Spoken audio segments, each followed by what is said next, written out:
सवाल, हजरत मोहम्मद सल्लल्लाहु अलैहि वसल्लम के वालिद का नाम क्या था? जवाब, हजरत अब्दुल्ला। सवाल, हजरत मोहम्मद सल्लल्लाहु अलैहि वसल्लम की वालिदा का नाम क्या था? जवाब, हजरत आमिना। सवाल, हजरत मोहम्मद सल्लल्लाहु अलैहि वसल्लम की पहली पत्नी का नाम क्या था? जवाब, हजरत खदीजा रजी अल्लाहु अन्हो। सवाल, हजरत मोहम्मद सल्लल्लाहु अलैहि वसल्लम के कितने बेटे थे? जवाब, 3 बेटे।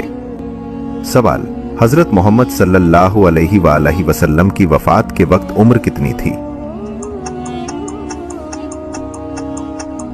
जवाब, 63 साल। अल्लाह ताला ने जमीन और आसमान को कितने दिनों में पैदा किया था?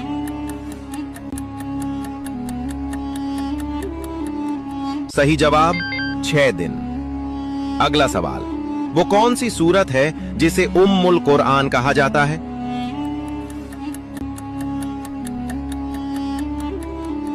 सही जवाब, सूरतुल फातिहा।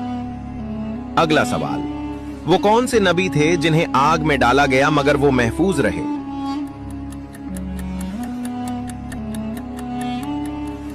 अपनी जहानत से इसका जवाब कमेंट सेक्शन में दें।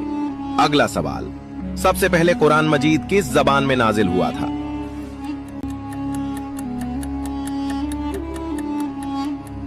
सही जवाब, अरबी। अगला सवाल, इस दुनिया में आने वाला सबसे पहला इंसान कौन था?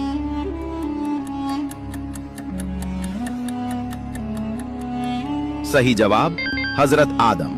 पहला सवाल, किस सहाबी की नमाज जनाजा 70 मरतबा पढ़ी गई थी?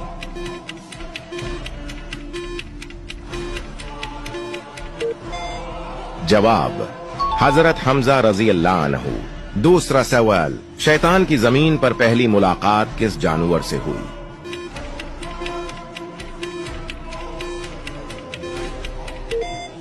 जवाब, मछली से। तीसरा सवाल, किस नबी की कौम बंदर बन गई थी?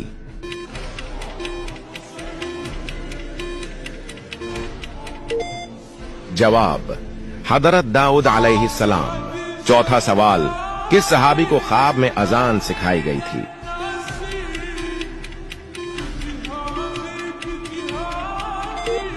जवाब, हजरत उमर रज़ी अल्लाह अन्हु।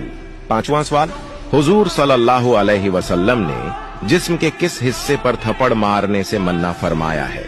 इसका जवाब आप कमेंट में दो। हजरत मोहम्मद सल्लल्लाहु अलैहि वसल्लम के कितने बेटे थे? 5, 4, 3, 2, 1। इसका जवाब कमेंट में दो। देखते हैं कौन सही जवाब देता है। जुमा के दिन कौन सा अमल जिन वफात पाने वाले शख्स के बारे में क्या फरमाया गया?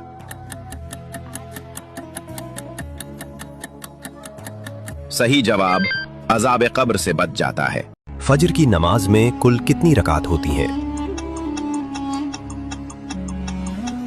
सही जवाब, 4 रकात। अगला सवाल, जोहर की नमाज में कुल कितनी रकात होती हैं? सही जवाब, 12 रकात। अगला सवाल, असर की नमाज में कुल कितनी रकात होती हैं? अपनी जहानत से सही जवाब कमेंट सेक्शन में दें। अगला सवाल, मगरिब की नमाज में कुल कितनी रकात होती हैं? सही जवाब, 7 रकात। अगला सवाल, इशा की नमाज में कुल कितनी रकात होती हैं? सही जवाब, 17 रकात।